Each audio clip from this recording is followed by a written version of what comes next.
Gold, trusted gold buyers. మీరు తాకట్టు పెట్టిన బంగారాన్ని విడిపించి ఈ రోజు ఉన్న మార్కెట్ ధరకు కొనబడను. లాస్ట్లో కూడా బొమ్మన గారు స్టాచ్యూ చూడకుండా వెళ్ళిపోదాం, చరణ్ గారిని కలవకుండా వెళ్ళిపోదాం అంటాడండి. చరణ్ ఎందుకు నేను కలవకూడదు అనుకున్నాడు బొమ్మని రాణి అంటే అంతే. ఆ గుడ్ ఫీలింగ్ అలా ఉండిపోవాలంటే కలవకుండా ఉండటమే కరెక్ట్.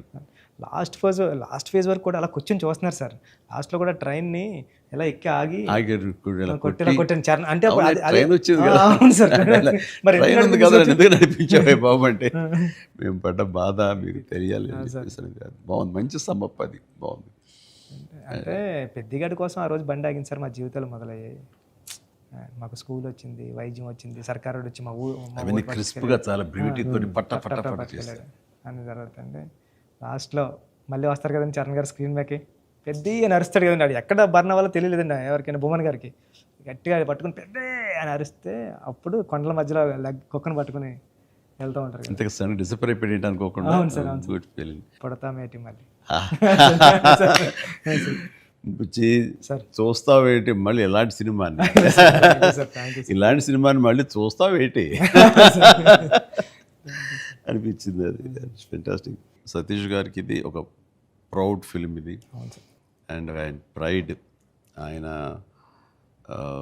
ఇంకా తర్వాత బోర్డు సినిమాలు తీయచ్చు కానీ ఇది ఇచ్చేటటువంటి సాటిస్ఫాక్షన్, ఇది ఇచ్చే గుర్తింపు, ఇది ఇచ్చిన రెస్పెక్ట్ కానీ, అది సతీష్ గారు యూ డిజర్వ్ దిస్. అండ్ దీని వెనకాల మీ సపోర్ట్, మీ ఇలాంటి సినిమా తీసినందుకు నాకు కూడా చాలా ప్రౌడ్. సార్ మీరు ఒప్పిన టైంలో చెప్పారు సార్, నాకు డబ్బులు ఎలాగైనా వస్తే రెస్పెక్ట్ సంపాదించి ఫస్ట్ అని. ఈయన డబ్బులు ఎలాగైనా సంపాదించుకుంటారు. ఆయన ఉన్నటువంటి కన్స్ట్రక్షన్ అయితేనే, ఆయనకున్నటువంటి డిజిటల్ ఐటీ వలన అయితేనే. కానీ ఈ సినిమా ద్వారా గుర్తింపు, ఒక రెస్పెక్ట్ వచ్చింది. అది ఈయన ఫుల్గా ఎంజాయ్ చేస్తున్నారు. బికాజ్ ఆయన సపోర్ట్ ఈ సినిమాకి అంతగా ఇచ్చారు. నువ్వు అనుకున్నవన్నీ కూడా ఆయన నీకు అమర్చారు. ఈయన పూర్తి న్యాయం చేశారు ఆయన. సతీష్ సార్కి నాకు లైఫ్లో ఫస్ట్ మూవీ అన్నట్టు సార్. ఇంక వృద్ధికి ఇది ఎప్పటికీ మర్చిపోలేము సార్, ఈ రిలేషన్ని.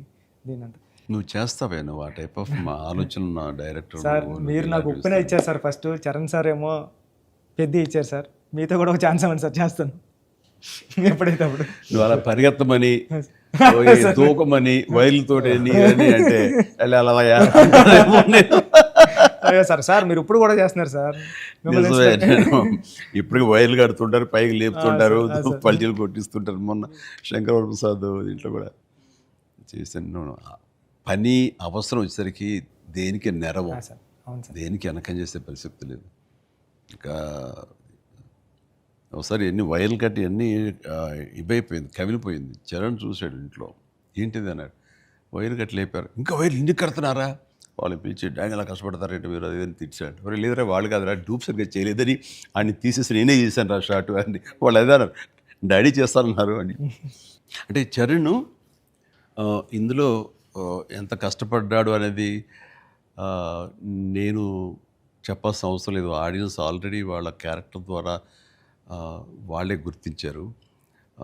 వాడు ప్రతిరోజు అలసిపోయి ఇంటికి వచ్చి నీరసించి అలా కూర్చున్న ప్రతిసారి నాకు మా నాన్నగారు నాతో ఏమన్నారు, నన్ను ఏమనేవారు అది గుర్తుకొచ్చేదనమాట. అంటే దొంగ అనే సినిమాలో 8 అంతస్తుల ఒక హోటల్ పైన పారపెట్ వాల్ మీద నేను రోల్ చేస్తూ వెళ్ళినప్పుడు కింద స్లిప్ అయితే మాత్రం ఇది ఇప్పట్లా వైర్లు ఇలాంటి సేఫ్టీ డివైస్లు ఏమి లేవు, మొండితనంతో చేయటం అనమాట. అట్లాగే ట్రైన్ కింద పడుకుని గోండా సినిమాలో వెళ్తుంటే ఒక 3 ఇంచెస్ ఎవేగా బాడీగా లూజ్ అయితే కంకరాలు కొట్టుకుపోయేవి. నా బలంతో ఉండాలి తప్ప ఇంకో హార్నెస్ కానీ అది కానీ లేదనమాట. ఇవన్నీ మా నాన్నగారి దగ్గర నుంచి చూసి ఇంటికి వచ్చేసి చాలా బాధపడేవాళ్ళు. తిట్టేసి ఆడి కోపంలో బాధ ఎలా ఉంటుందంటే బూతులు ఇచ్చేసేవారు. అలా చేయాలా అంటే ఏదో కొంచెం చెప్పకూడదు కొంచెం అలా తిట్టేసేసి ఆయన చేసేవారు. తప్పదానా దాందే ఉంది చేయాలి, లేకపోతే ఎలా కనపడదు రిజల్ట్, ఎలా మరి ఫ్యాన్స్ ఇచ్చేయాలి కదా వాళ్ళు ప్రేక్షకులు అని అప్పట్లో ఏం మాట్లాడేవాడిని. లేదురా రేపు పొద్దు నీకు కొడుకు పుట్టి, అప్పుడు ఇంకా చరణ్ పుట్టలేదు ఆ టైంకి, నీకు కొడుకు పుట్టి వాడు యాక్టర్ అయ్యి హీరో అయ్యి వాడు ఇలాగే కష్టపడుతున్నా అప్పుడు తెలిసి వస్తారా మా ఫీలింగ్స్ ఏంటో నీకు అనేవాళ్ళు. నిజంగా నీ పెద్ద సినిమాకి చేసి వాడు అలసిపోయి వచ్చి కూర్చుని ఈ మణికట్టు దెబ్బ తగిలిందని కానీ, కంటి మీద దెబ్బ తగిలి రక్తం ఇదే ఇచ్చింది, దానికి కుట్లు పడ్డాయి అన్నప్పుడు కొంచెం ఒక 1/2 ఇంచు 1/4 ఇంచు కిందకి వెళ్తే కంటి గుడ్డేమవుతుందో అనే పరిస్థితి అన్నీ తెలిసినప్పుడు మాత్రం బాధపడి వ్యక్తం చేయబోయాను, నాకు మా నాన్నగారి మాట గుర్తుకొచ్చింది. ఆయన ఎంత బాధపడి ఉంటారు అని చెప్పేసి, అదే బాధ ఈరోజు నేను వాడు కష్టపడి వస్తుంటే మాత్రం నాకు గుండె పిండిన ఫీలింగ్ ఉంది. అయితే సినిమా చూసిన తర్వాత కొన్ని ఎపిసోడ్స్ గురించి చెప్పాల్సి వస్తాయి. ఇందులో ఇంటర్వెల్ నుంచి మాత్రం సినిమా మనిషిని కట్టిపడేసింది, ప్రేక్షకుడిని తారాస్థాయికి తీసుకెళ్ళిపోయింది. ఎమోషనల్ జర్నీ చేయించి ఒక రోలర్ కోస్టర్ రైడ్ లాగా చేయించి అప్ అండ్ డౌన్ చేయించి పినాకిల్ ఇంకా తారాస్థాయికి తీసుకెళ్ళి అక్కడ వదిలిపెట్టారు సినిమాని. ఆటల్లో ముఖ్యం చెప్పాలంటే హాస్పిటల్ సీన్ బుచ్చి, సార్ వా, నా భూతో నా భవిష్యత్తు ఇప్పుడు తలుచుకో నాకు గగురుపాడు వస్తుంది, గూస్ బంప్స్ వస్తున్నాయి. హాస్పిటల్స్ అసలు హాస్పిటల్ సీను వాడి నటనకి మాట్లాడుతూ చూడు, నిజం సార్. అది నటనకి, అది నటన కాదు, వాడు ఫీల్ అయిపోయాడు దానికి. అక్కడి నుంచి నా కంట తడి తడి తడి లాస్ట్ వరకు ఆగలేదు. All the appreciation, all the blessings, God bless him, God bless him. దానికి చక్కటి అంత మంచి క్యారెక్టర్ ఇచ్చినటువంటి నీకు hats off, hats off. Thank you. Thank you sir. ఒకసారి ఎస్పి బాలసుబ్రహ్మణ్యం ఆయన, నువ్వు ఒకప్పుడు ఆపద్బాంధవుడు చేసావు, ఇంకోసారి రుద్రవేణి చేసావు, అలాగే చాలా సినిమాల్లో నీ పెర్ఫార్మెన్స్ అనేది తెలుసు, కానీ ఎక్కువ కమర్షియల్ వైపు వెళ్ళిపోతున్నావు చిరంజీవి. నీలో పొటెన్షియాలిటీ ఉంది. ఎప్పుడో బాలసుబ్రహ్మణ్యం మన కె బాలచంద్ర గారు అన్నది కూడా అతను ప్రస్తావిస్తూ, నీలో ఒక కమలాసనం, రజనీకాంత్ అందరి కలయిక ఉంది అంటే ఏదో మాట్లాడుతూ రావాలి సినిమాలు అంటే. అలాంటి కంటెంట్ తోటి మన వాళ్ళు వస్తే కనుక ఎందుకు చేయను, చేసే కెపాసిటీ ఉంది, చేయగలను నమ్మకం నాకు ఉంది, రావాలి అంటే. నువ్వు చేయలేనిది చూడండి ఏమి లేదు అని అన్నప్పుడు, నాకు అవకాశాలు రాని టైంలో హిందీలో ఒక డంగల్, ఒక చెక్దే వచ్చినప్పుడు వాళ్ళ పెర్ఫార్మెన్స్ అది చూసినప్పుడు ఇలాంటి కదా నాకు కావాలని కోరుకున్నాను. కానీ అలాంటి కంటెంట్ తోటి డైరెక్ట్లో వస్తేనే కదా మనకు ఏదైనా ఛాన్స్ అవకాశం ఉండేది. అలాంటి వచ్చినప్పుడు ఆ సినిమాకి ఇప్పుడు ఈ సినిమా కూడా అలాంటి స్పోర్ట్స్ నేపథ్యంలోనే వచ్చింది. ఆ సినిమాల్లో దంగల్ తీసుకుందాం, అది ఫ్యామిలీ ఎమోషన్ అది. అండ్ దోస్ కుస్తీకి సంబంధించిన, రజనీకి సంబంధించిన ఫ్యామిలీ ఆడబిడ్డల వాళ్ళ ఇంటర్నల్ డ్రామా గుండెని కట్టిపడేస్తుంది, పిండేస్తుంది.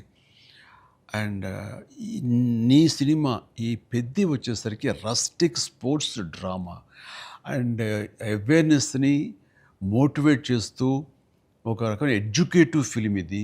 ప్రతి ఒక్కరికి, ప్రభుత్వాలకి అయితేనేవి, చిన్నపిల్లలకి, తల్లిదండ్రులకి, ప్రేక్షకులకి, అందరికీ ఒక అవేర్నెస్ ఆలోచింపచేసే సినిమా ఇది. అందుకని అవి క్లాసిక్ స్పోర్ట్స్ డ్రామాలైనా ఇది రస్టిక్, ఒక గ్రామీణ నేపథ్యంలో ఉండేటటువంటి మట్టి కథ, మట్టి గేమ్స్, మట్టి మనుషుల కథ ఇది. అందునే దీనికి ఎక్కువ లాంజివిటీ ఉంటుంది, దీనికి ఎక్కువ ఆదరణ ఉంటుందని నా భావన. అండ్ దట్ వే ఇలాంటి కథ చరణ్ రావటం అనేది నేను మిస్ అయింది, చరణ్ పొందాడు.